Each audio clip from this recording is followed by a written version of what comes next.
So we're finally getting the conclusion of the Amai Mask arc, I guess you can call it, where if you guys remember from the previous chapter, Saitama had this amazing perfect hero moment where he stopped this rock being thrown at Amai Mask and looked at Amai Mask and said, "Man, you really are cool, huh?" Was really looking forward to that scene from the moment that I read it in the webcomic like years ago, and definitely did not miss. And in this chapter, we're picking up right from that moment to conclude this arc and push us into like the next major arc of the story. We've been getting kind of like little seeds planted here and there to transition from the Monster Association arc to this Neo Heroes arc. But I think after this chapter, we're like all in on the Neo Hero stuff, which is going to be some very exciting stuff as well. And I think this chapter did a really good job of just like wrapping things up and also gave us like another really good, just like wholesome hero moment from Saitama, which is always some of my favorite moments in the series. People like to, assume, that Saitama is just some kind of like gag hero that make him seem like just like a very nonchalant type of character, which he is in a sense, don't get me wrong. Like he is pretty like straightforward most of the time, but moments like these in chapters like the previous and in this one really goes to show just like why Saitama is truly a great hero and like the greatest hero in the series. And I guess what better way to commemorate that than having this little like chibi version of him as the manga cover art for this chapter, which I'm not mad at. I mean, I know a lot of you guys look forward to like the Tatsumaki and Fubuki covers, but for me, a lot of these like cool Saitama covers really get me excited. I guess this one's okay. Nothing too crazy about this one, but moving on to the actual chapter. Like I said, this one picks up right from the end of the previous one where Saitama calls My Mask cool.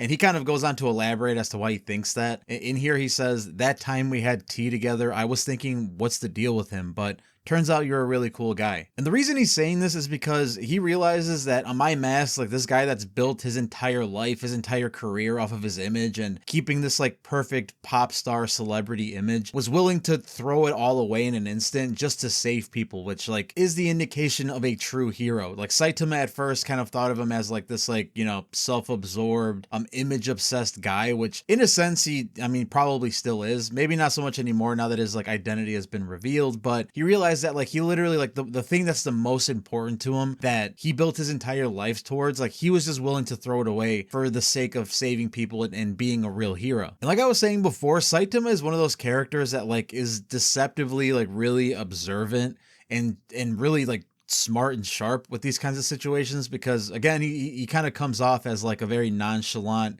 gag character, but really he's very observant when it comes to like realizing the truth in situations. Like obviously any hero would have mistaken the situation as like, oh my god, My Mask has transformed into a monster, I have to eliminate him. But Saitama sees past that. He knows that like he transformed into his full-on monster transformation in order to save a ton of lives and defeat the monster. And hearing this from Saitama makes My Mask glad, but then he has this like realization that things can never go back to how they used to be, and I guess he sees this as a positive of Saitama showing up, because as we remember from the previous chapters, he was trying to turn Saitama into this like idealistic hero, the greatest hero in the association, to be this like poster boy for them, because he knew that he never could be, since he was in fact a monster. And this part is honestly pretty sad, and it just further shows like the actual selfless nature of a My Mask, because he says, "Phew, this is a great chance. If you kill me right now, you'll become famous overnight. It would be my honor to witness the birth of the ideal hero." So this is kind of like a My Mask giving up. Like he realizes like my perfect image is completely destroyed forever. Everyone knows that I'm a monster now, and at the very least we can get some kind of positive out of this situation if Saitama kills me and becomes this super famous hero for killing a My Mask, the revealed monster. That would actually make him an overnight celebrity. And it's further emphasized here because he says, "Take a look, it's too late for me." And he even says like, "Please Saitama, just kill me." And it's pretty amazing that in just a few short chapters, we can see a My Mask from being this like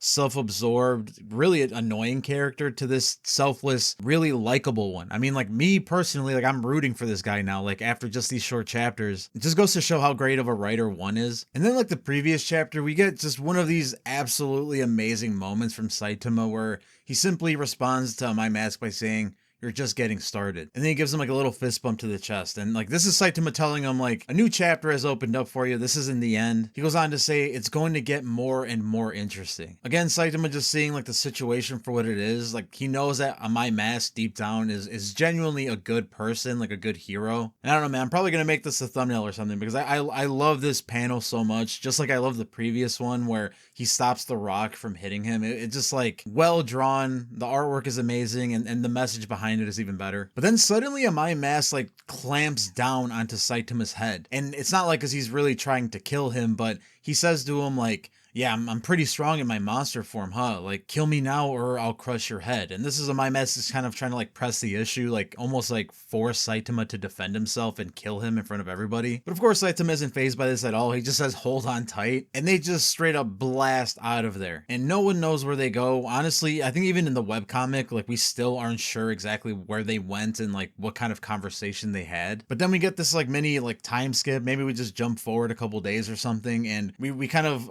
get introduced to like all the aftermath of everything that happened, and people are kind of debating as to like, should he be eliminated? Oh, but he apparently saved some people at the amusement park, so is he really a monster? And then, you know, I guess the vast majority of people just feel betrayed by the whole situation in general and think that Amai Mask should be located and taken out. So that's just kind of telling us that no one knows where Amai Mask is still, and Saitama was the only person that was seen with him. But of course, Saitama isn't willing to really talk to the media. He's never been that kind of person. And then we have this scene with the Hero Association executives just kind of having this like damage control session where they realized like, man, Amai Mask was our key to like the top donors. He was the one that was pulling in the most funding. Like the fact that we lost Amai Mask is a massive blow to the association, with a lot of their sponsors even demanding compensation for having their images impacted by being associated with Amai Mask. And one thing that I actually found interesting as well that I never really considered up until this point is this Hero Association executive says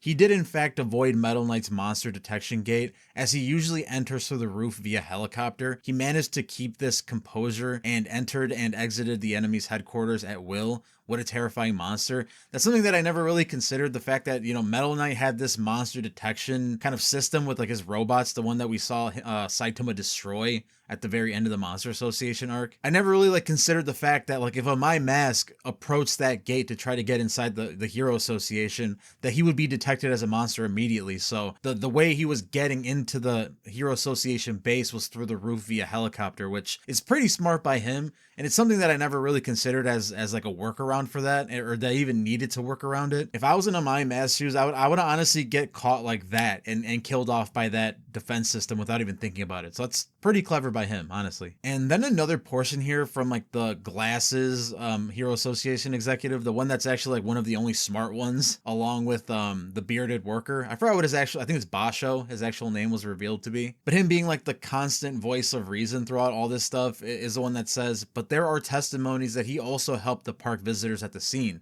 But then the other guys say, the much dumber ones, say, you mean the testimony from the former Narinki private squad that wasn't worth a damn during the Monster Association's operation. And then this got me realizing, like, wait a second, like, those guys were there at that whole fight with Amai Mask and Pesky Clown. Like, I didn't even notice it. So, like, I went back to the chapters, and then I realized, like, oh my god, like, they were there.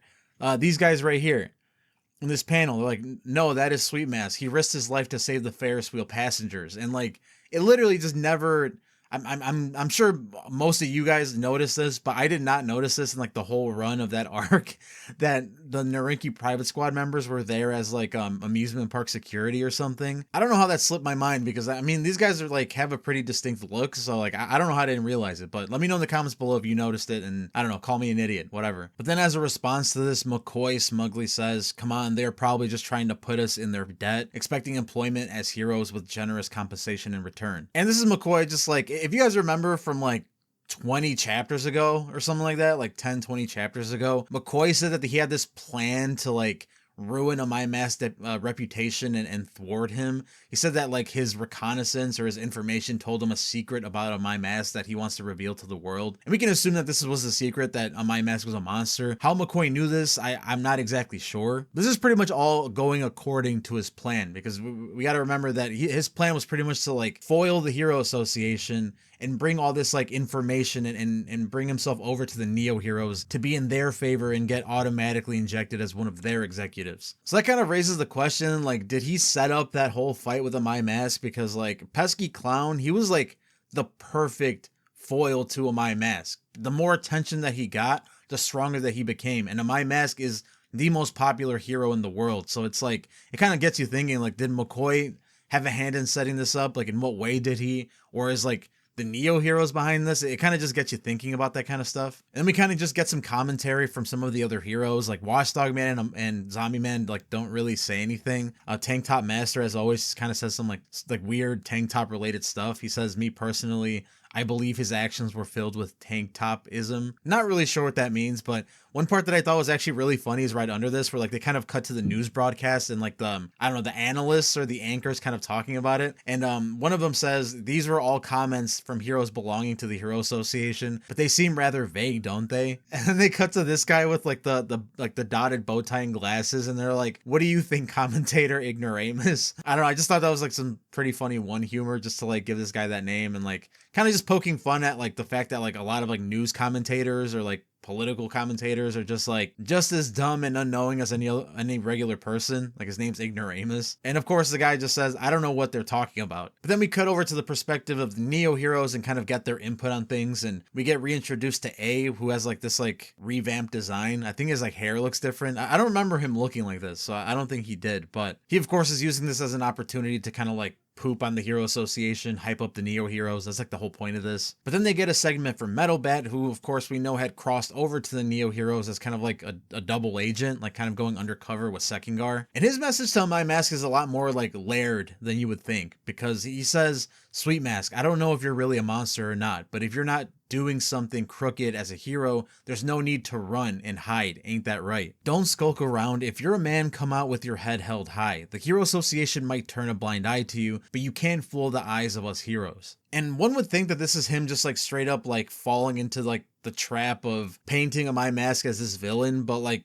Metal Bat is a lot smarter than that, and the way he was kind of like presenting it to My Mask in the way that he is, like, because you know Metal Bat's very like direct, straightforward, almost, I guess you can call it rude in some instances. He pretty much tells him like, look, if you're a hero, if you're genuinely someone that, you know, wants to help people and isn't a monster in the way that these people are saying, like, just come show yourself, show us what you're about, and then if you're clearly on the side of justice, then there's no issue. And he knows that My Mask is like this. Like, he's fought alongside him in the Monster Association arc, and even has his closing comment to the chapter where he says, my little sister was thrilled to get his autograph, you know. So I think also Metal Bat does see like the good in My Mask. Like, he isn't fooled by all this like propaganda that he's a dangerous monster that should be eliminated. And the chapter closes with this final, you know, nice shot of the Neo Heroes base, where again, this is kind of like a segue into like fully going into the Neo Heroes arc, where we're going to get a big inside look into like how they operate, some of the things they're going to do, and just integrate them as like all, you know, the Neo leaders as important characters in the story that are going to kind of drive this arc going forward. I mean, me, someone that's read the webcomic, I already know the stuff that happens after this, and even like in the most recent chapters where some like super crazy stuff is happening. And I do talk about that stuff in this channel, so if you want to kind of get up to date with like what's going on in the webcomic, then, you know, feel free to subscribe for that. But besides that, let me know what you guys think about this chapter in the comments below. Did you love it? Did you hate it? I know it's kind of like a shorter one at like 20 pages, but honestly, I think it kind of just like wrapped things up nicely in my opinion. I want to hear what you have to say about it though, but that's going to do it for this one. Have an absolutely wonderful morning, afternoon, evening, whatever. Love you guys. See you in the next one. Peace out.